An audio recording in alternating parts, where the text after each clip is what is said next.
Welcome to turn 6 of Panzer, and this is scenario 37, the delaying action at Arnage. We're playing through this scenario 37 as a solo playthrough. We're up to turn 6.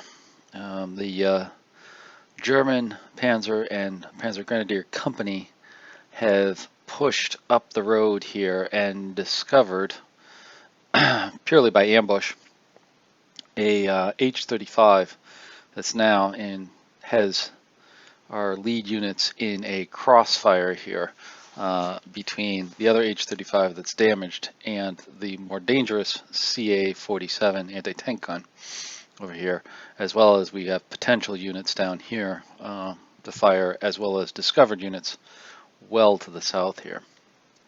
So we're continuing on with turn 6 here. We're going to have to break up this ambush situation as best as we can. We've already deployed some infantry, and those infantry are working up into the woods to try to get on the flank while the tanks try to engage this from the distance. We're hopeful that they can potentially close assault the tanks to destroy them if our Panzer 4Ds cannot destroy them first. So I've set up all the command markers for the Germans, our side, and we're ready to go. So let's get started here. And the first thing we're going to do is roll for the German initiative, and we roll a 69, which is 89, and the Germans will move first, or fire first, and move second. Now there's no air support yet. We still have a early morning dawn situation where we still have a -2 on our visibility. I did do a spotting check of the units, and everything is still as you see here. There's no indirect fire. Our spotter here, forward observer, he was hit last time by these tanks and the anti-tank gun to the south, and he is suppressed at the moment. Hopefully he's going to move back here so that he can try to recover from the cover of the hedge.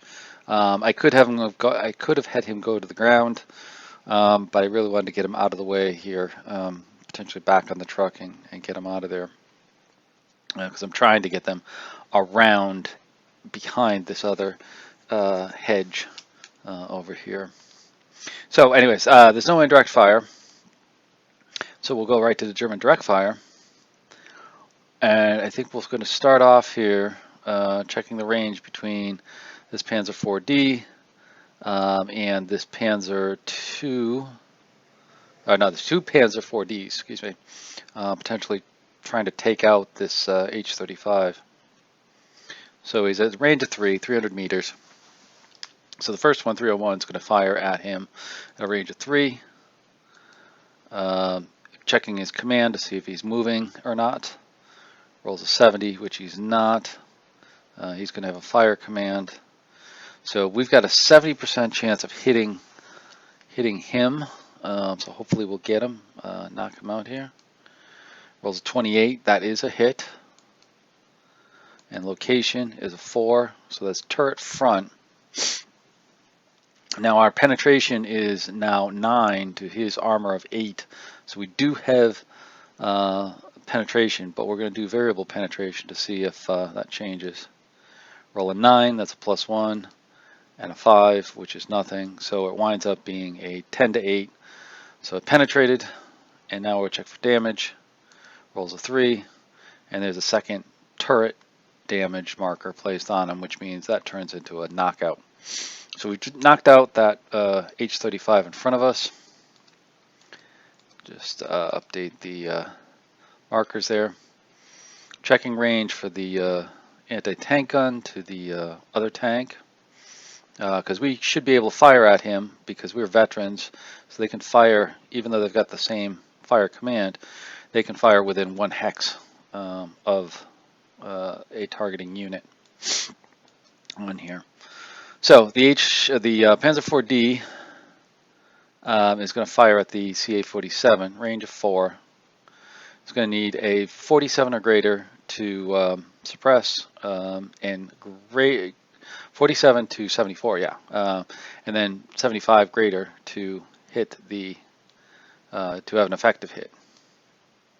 Rolls a 71, just short, so they're suppressed again. So get suppression on. I should have rolled a command check, but we'll do that now. Rolls a 75. Actually has a no command, and he'll actually be in full cover for this turn. So he was actually hiding there when they got the hit. Okay, so there we go, full cover, and there we go. The suppression on and no command. There we go. Okay, so that fire marker comes off. Next, we're going to take our our command Panzer 4D, and he's actually going to fire smoke at 27H7, which is going to be, I think, this X. 27H7. No, sorry. Let me zoom in here. Apologize for not seeing it here. Why do I have H7? Oh, yeah, it's in front of him. He's actually over here. Sorry, I think it was. I thought he was in this hex. He's over here. He's going to fire right here at H7. Okay, he's going to just need a simple roll of 6 or less. He rolls a 6, that's a success, and we have a smoke marker there. So that'll help protect shots from these guys down here, because that's going to be an automatic -5 to hit, which is really useful in thwarting their firings. So now we've got our Panzer 4D, the 204. He's going to fire smoke here to 2706. He rolls a 1. That's a success. So we'll have smoke over there. That'll help kind of cordon off what's ever in 9 and 15 from getting any type of hits as we move forward. And we find the next one we'll go is 303, firing at 27M6, which is this guy right here, I believe, or M4, excuse me. 1, 2, 3, 4, right here into this scrub hex. So he will again need a 6 or less, rolls a 4, that's a success. And we have smoke placed over there. So now doing some more range checking here to see if we can hit the command tank. That's it. The command tank, Panzer 3F. Going to take a long shot at the CA-47 anti-tank gun here in the woods. He needs an effective hit. Suppression at this point will do nothing on them. So he needs greater than equal to an 83 to get the hit. I roll a 26, so that's going to actually be a miss. That was a long shot, but hopefully they could have, if they could have got something that would have been useful. Okay, so just rearranging here, getting rid of that. There we go. And then checking this, range of 5. So the Panzer 2C 102, again, taking a long shot at the anti-tank gun. It's going to need an 86 or better, so there's only really a 14% chance of hitting it. Rolls a 16, so that's a miss on there as well. And just keep going through. So that ends the German direct fire phase on there. Okay, so that was pretty effective. We had a hit on the H-35 that knocked them out. We suppressed the AT gun. Now we still do have this H-35, which is a decent position to potentially do some damage on on our lead tanks over here, these Panzer IVs up here. So we'll see what he can do coming up next. So this guy, the H-35, not 25, 35, 108, he's going to take a command check. He does have a fire. Rolls a targeting roll, 13, which is going to be the closest, which is going to be 303. Closest, most dangerous, I believe. So it's going to be 303 here. And he's got a range of 3 at 300 meters. Pretty worrisome shot for that Panzer IV-D. Takes a shot at 56% chance of hitting. Rolls a 36, that's a hit. Checking location is an 8. It's a hull side, which penetrations match. We're going to roll variable penetration here. Rolls a 7 and a 4, so he does penetrate. 7 is a +1, 4 is a -1, so it cancels out. So it does have a penetration. We're going to check for damage. Rolls a 4, hull damage. So that Panzer IV actually has a hull damage, so that's going to slow him down. But first we'll check for bailout. Rolls a 41. They stay with the vehicle. He needed a 30 or less. So there's the hull damage on him. Now we'll check the S-35, which is way down here. This guy right here. And he rolls a 14, which he's going to have a fire. And he's going to take a look at potentially firing at that Panzer IV command unit. It's a range of 8, but it's firing through smoke. All right.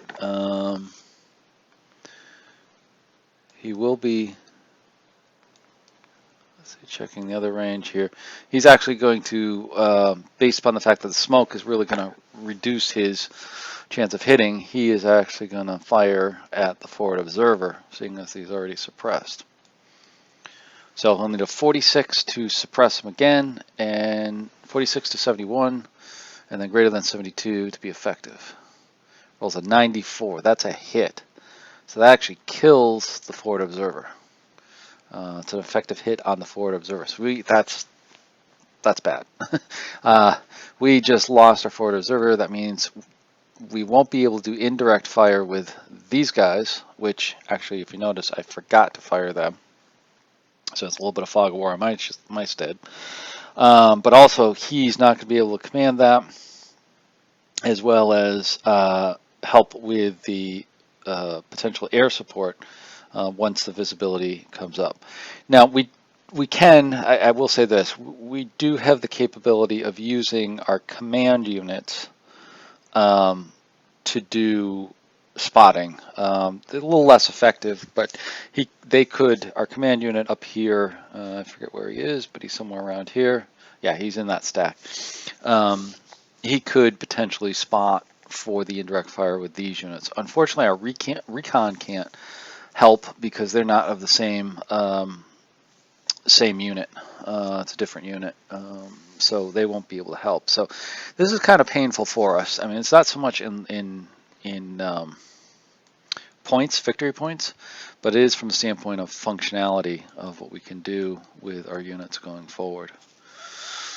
Okay, so the CA-47 does a command check, rolls a 63.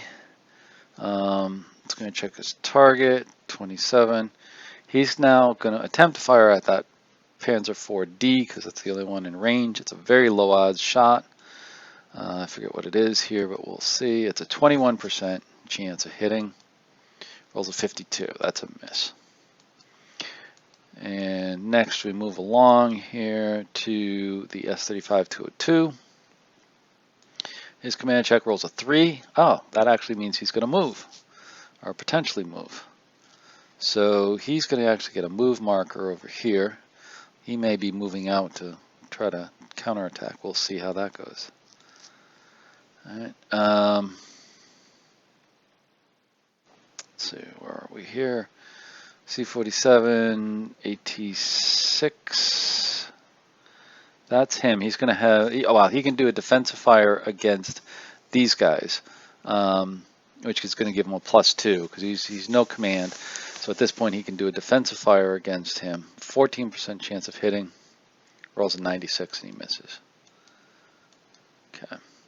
So now we get to the French movement. So we only have one French movement. That's this guy down here. Now he is actually in the late woods, so we're going to have to do a bog check. We're actually going to do a move action first, sorry.